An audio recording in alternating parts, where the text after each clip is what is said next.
तो अब मुख्यमंत्री बनने के लिए तेजस्वी यादव को ना नीतीश कुमार की जरूरत है और ना नीतीश कुमार के विधायकों की।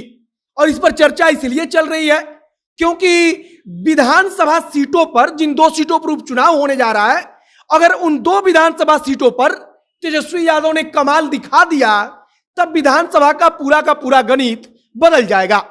अब तक बिना नीतीश कुमार के समर्थन के जो तेजस्वी यादव सरकार नहीं बना सकते हैं, सिर्फ आने वाले कुछ दिनों में या कह लीजिए कि महीनों में अगर तेजस्वी यादव ने कमाल कर दिया तब नीतीश कुमार की कोई जरूरत ही नहीं होगी। और अगर तेजस्वी यादव चाहेंगे तो मुख्यमंत्री की कुर्सी पर भी बैठ सकते हैं।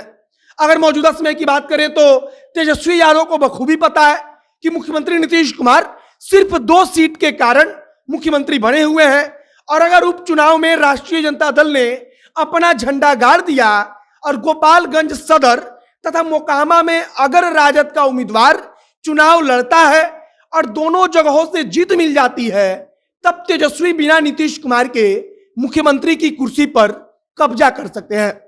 पूरी बात आपको तब समझ में आएगी जब आप विधानसभा का सारा गणित और हिसाब किताब समझेंगे और हम आपको आगे विधानसभा का पूरा गणित अच्छे से समझाएंगे जिससे आप सिर्फ 2 सीटों के योगदान को समझ जाएंगे।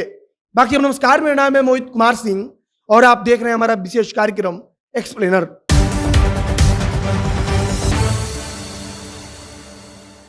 जब तेजस्वी यादव ने उप मुख्यमंत्री की कुर्सी से समझौता कर लिया था और मुख्यमंत्री की कुर्सी पर नीतीश कुमार बैठ गए थे तब तेजस्वी यादव के समर्थक कह रहे थे कि नीतीश कुमार सिर्फ 2 सीट के कारण मुख्यमंत्री बन रहे हैं और जिस दिन राष्ट्रीय जनता दल के पास 2 सीट और आएगा उस दिन मुख्यमंत्री की कुर्सी पर तेजस्वी यादव बैठेंगे। और उस समय उनका तर्क भी बिल्कुल जायज था, मतलब कि एकदम ठीक तर्क था। सिर्फ 2 सीट के कारण नीतीश कुमार की जरूरत है और अब 2 सीट का हिसाब किताब का दिन नजदीक आ गया है क्योंकि मोकामा में भी चुनाव होना है और गोपालगंज सदर विधानसभा सीट पर भी चुनाव होना है। सबसे पहले अगर हम मोकामा की बात करें तो मोकामा विधानसभा सीट से राजद का उम्मीदवार ही चुनाव लड़ेगा, यह लगभग तय है। तथा सबसे जरूरी बात कि मोकामा विधानसभा सीट से राष्ट्रीय जनता दल के उम्मीदवार की जीत भी लगभग तय मानी जा रही है। और जहां तक उम्मीदवार को लेकर चर्चा है तो नीलम देवी भी लगभग तय मानी जा रही है। अब इसके बाद बचता है गोपालगंज सदर विधानसभा सीट। सबसे पहले अगर हम गोपालगंज सदर विधानसभा सीट की बात करें तो वहां से नीतीश कुमार की पार्टी जदयू ने अब तक कभी भी चुनाव ही नहीं लड़ा। आपको थोड़ा यह अचरज करने वाला भी लग रहा होगा कि इतनी बड़ी पार्टी नीतीश कुमार की जदयू और उसने आज तक गोपालगंज विधानसभा सदर सीट से कभी भी चुनाव ही नहीं लड़ा और वहां पर भारतीय जनता पार्टी के कब्जे के पहले उस सीट पर राजद का ही कब्जा था। तो इस आधार पर तेजस्वी यादव कहेंगे कि गोपालगंज सदर से भी राष्ट्रीय जनता दल ही चुनाव लड़ेगी। और अगर दोनों विधानसभा सीटों से राजद वाकई में चुनाव लड़ जाती है और दोनों जगह तेजस्वी यादव अपने उम्मीदवारों को जीत दिला पाते हैं तब विधानसभा में नीतीश कुमार की जरूरत तेजस्वी यादव को नहीं पड़ेगी। अब आप सबसे पहले पूरा गणित समझ लीजिए। अगर 2 विधानसभा सीट पर तेजस्वी यादव की पार्टी जीत जाती है तब विधानसभा में तेजस्वी यादव के विधायकों की संख्या 81 हो जाएगी। इसके बाद कांग्रेस पार्टी के 19 विधायकों का समर्थन तेजस्वी को प्राप्त है तथा अगर वाम दलों की बात करें तो वाम दलों के 16 विधायक भी तेजस्वी के साथ है। इसके अलावा ओवैसी की पार्टी के एकमात्र बचे हुए विधायक तेजस्वी का समर्थन करेंगे, यह एकदम निश्चित है, वे अभी भी कर रहे हैं।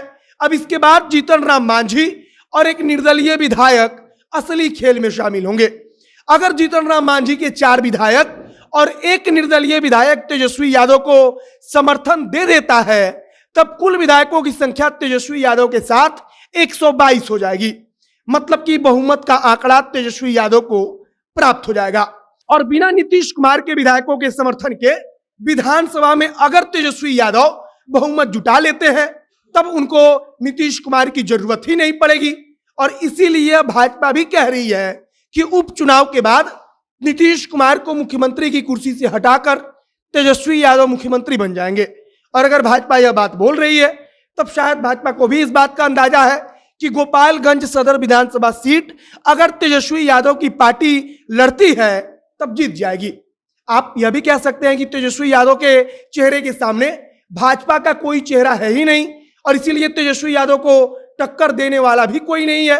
तो कुल मिलाकर मौजूदा समय में अगर नीतीश कुमार की पार्टी को हम महागठबंधन से अलग करते हैं तब तेजस्वी यादव को 2 विधायकों की कमी महसूस होगी अपनी सरकार बनाने के लिए।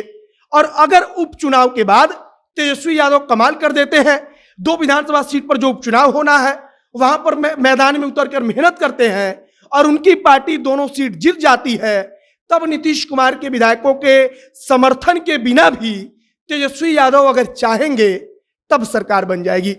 बाकी नीतीश कुमार का साथ तेजस्वी यादव छोड़ेंगे इसकी उम्मीद कम है, लेकिन राजनीति में कब क्या होगा इसके बारे में कोई कुछ अंदाजा नहीं लगा सकता, तो इसीलिए इस चीज की चर्चा चल रही है।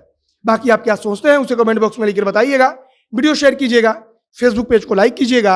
आप जनता जंक्शन के साथ जुड़े रहिए। कैमरे पीछे विशाल खड़े हैं और मैं मोहित कुमार सिंह। बहुत बहुत धन्यवाद।